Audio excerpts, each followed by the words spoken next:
अत्रि मुनि से विदा लेकर राम ने दंडक वन में प्रवेश किया। बड़ा हरा भरा और घना वन था।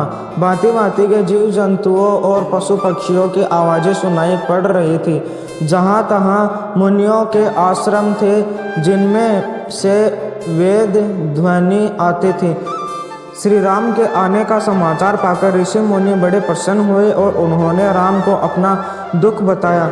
मुनि बोले, यहाँ वन में अनेक राक्षस तरह तरह का रूप बनाकर घूमते रहते हैं और अवसर पाकर हम लोगों पर हमला कर देते हैं। राम ने उनकी बातें ध्यान से सुनी और उन्हें ढांढस दिया। वह रात उन्होंने मुनियों के साथ आश्रम में ही बिताई। अगले दिन राम, लक्ष्मण और सीता ने और भी घने वन में प्रवेश किया। कुछ दूर जाने पर एक विशाल शरीर और लंबी बाहों वाला दानव मिला। उसने झपटकर सीता को पकड़ लिया और राम लक्ष्मण से डपट कर बोला, ढोंगियों, तुम कौन हो? मुनि का भेष बना लिया है और ऐसी सुंदर स्त्री लिए घूम रहे हो? यह मेरे काम की है, भाग जाओ। राम ने पूछा, तुम कौन हो? वह गरज कर बोला, मैं महाबली विराट हूँ, जल्दी भागो नहीं तो फाड़कर खा जाऊंगा।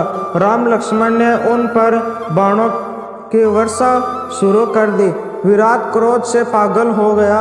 बाणों की वर्षा की कुछ भी परवाह न करके वह राम लक्ष्मण पर झपटा। दोनों भाइयों को अपनी लंबी भुजाओं में जकड़कर वह एक ओर को चल पड़ा। यह देखकर सीता जोर जोर से रोने चिल्लाने लगी। राम लक्ष्मण ने उसके दोनों हाथ मरोड़कर तोड़ डाले। तब राक्षस जमीन पर गिर पड़ा। राम लक्ष्मण ने एक बहुत बड़ा गड्ढा खोदा और टोंक पीटकर उसे जिंदा ही जमीन में गाड़ दिया। वहां से चलकर राम सरंभंग मुनि के आश्रम में पहुँचे। सरंभंग मुनि ने कहा, आपके दर्शन से मेरी लालसा पूरी हुई। आपने अच्छा किया कि यहाँ आ गए। ऋषि मुनियों की रक्षा हो जाएगी। आपको देखने के बाद अब मैं और कुछ नहीं देखना चाहता। इतना कहकर सरंभंग मुनि जलती हुई चिता में समा गए। अनेक ऋषि मुनि वहां जमा हो गए। उन्होंने हड्डियों के ढेर दिखाकर राम से कहा कि ये ऋषियों के कंकाल हैं, जिनको राक्षसों ने खा डाला है। राम ने कहा, डरे नहीं, मैं राक्षसों का नाश कर दूंगा। अब राम सुतीक्ष्ण मुनि के आश्रम में पहुँचे। सुतीक्ष्ण मुनि अगस्त्य ऋषि के शिष्य थे और भगवान के बड़े भक्त थे। श्री राम का स्वागत सत्कार कर उन्होंने भी राक्षसों के अत्याचार की कहानियाँ राम को सुनाई। उस दिन राम, लक्ष्मण और सीता सुतीक्ष्ण के आश्रम में ही टिक गई। अगले दिन वे फिर चल पड़े और दंडक वन के विभिन्न स्थानों में रहे। सीता जी कहती, आर्यपुत्र, वन में रहकर राक्षसों से बेर मोल लेना मुझे ठीक नहीं जान पड़ता। राम ने उत्तर दिया, भद्रे, हम लोग क्षत्रिय हैं, हमारा धर्म है पीड़ितों की रक्षा करना, शरण में आए हुए की मदद करना। ऋषियों को मैं भगवान भरोसे कैसे छोड़ सकता हूँ? इस प्रकार दंडक वन में घूमते घूमते 10 वर्ष बीत गए।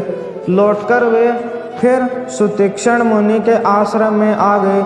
सुतीक्ष्ण ने उन्हें अगस्त्य ऋषि से मिलने का परामर्श दिया। सुतीक्ष्ण के आश्रम से 5 योजन दूर आर्य श्रेष्ठ अगस्त्य ऋषि का आश्रम था। राम, लक्ष्मण और सीता उसी ओर चल दिए। मार्ग में श्री राम ने बताया कि भगवान अगस्त्य ही सबसे पहले विंध्याचल को पार कर यहाँ आए। उन्होंने ही दक्षिण दिशा का द्वार खोला। उनसे राक्षस डरते हैं और उन्हीं के भरोसे दूसरे ऋषि यहाँ आ पहुँचे हैं। उनके दर्शन कर आज हम धन्य होंगे। उन्हीं की आज्ञा में हम वनवास का शेष समय काटेंगे। श्री राम के आने का समाचार पाकर अगस्त्य ऋषि बाहर आए। राम, लक्ष्मण और सीता ने उनके चरणों में प्रणाम किया। मुनि ने सबको आसन देकर कंद मूल फल खाने को दिए। राम को तरह तरह के उपदेश देकर बोले, अच्छा किया आप यहाँ तक आ गए। मैं स्वयं आपसे मिलना चाहता था। आपका सब हाल मैं जान चुका हूँ, आपकी शक्ति भी जानता हूँ। राक्षसों को मारकर जन स्थान की रक्षा करना आपका काम होगा, जिससे ऋषि मुनि यहाँ बैठ खटके जप तप कर सके।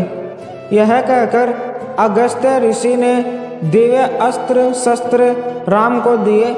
विष्णु से प्राप्त महाधनुष दिया, ब्रह्मा से मिला हुआ एक अमोघ बाण दिया और इंद्र से मिले हुए तरकस दिए, जो सदा बाणों से भरे रहते थे। सोने की मुठ वाला एक खड्ग भी उन्होंने श्री राम को दिया। श्री राम ने इन दिव्य शस्त्रों को सिर से लगाकर ग्रहण किया। तब मुनि ने राम से कहा, यहाँ से 2 योजन दूर गोदावरी नदी के किनारे पंचवटी नामक एक स्थान है। वनवास का शेष समय वहीं व्यतीत करो। सीता और लक्ष्मण सहित रामचंद्र जी पंचवटी मार्ग में उनको भयंकर शरीर वाला एक गिद्ध मिला। दोनों भाइयों ने समझा कि वह कोई राक्षस है, परंतु गिद्धराज ने उन्हें पहचान लिया और वह मधुर वाणी में बोला, मेरा नाम जटायु है, मैं तुम्हारे पिता दशरथ का मित्र हूँ। वनवास में मैं तुम्हारी हर तरह से सहायता करना चाहता हूँ। श्री राम ने पिता के समान उसको आदर दिया और उसको साथ लेकर वे पंचवटी की ओर गए। वीडियो अच्छा लगा तो लाइक करें, सब्सक्राइब करें और अपने दोस्तों में शेयर करें।